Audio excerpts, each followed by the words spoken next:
তোমরা যদি চাউমিন যাও তাহলে এখানকার ড্রাই চিলি চিকেনটা অবশ্যই ট্রাই করো, খুবই টেস্টি ছিল খেতে।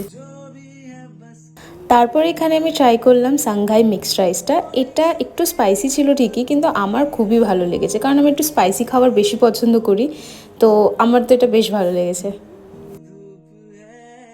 তো এখানে সবার খাওয়া দাওয়া হয়ে গেছে, আর আমি এখানে লাস্ট অবধি খেয়েই যাচ্ছিলাম, কারণ আমার একটুও পেটে জায়গা ছিল না খাওয়ার মতো। তারপর ওখান থেকে কোনো রকম খেয়ে আমি বেরিয়ে আমরা সবাই মিলে ডিসাইড করলাম যে আমরা পাটুলি যাব একটু ঘুরতে। তো ওখান থেকে আমরা পাটুলি চলে যাই। আচ্ছা, পাটুলিতে তো তোমরা জানোই যে এখানে কত ভালো টাইম স্পেন্ড করা যায়, এত সুন্দর করে সাজানো, তোমরা এখানে ঘন্টার পর ঘন্টা টাইম স্পেন্ড করতে পারো। তো এখানে আমরা অনেকটা টাইম স্পেন্ড করি, তার সাথে অনেক অনেক ছবি তুলি।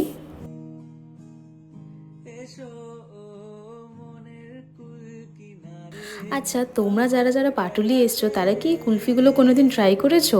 একবারই কুলফিগুলো ট্রাই করো, খুবই ভালো খেতে।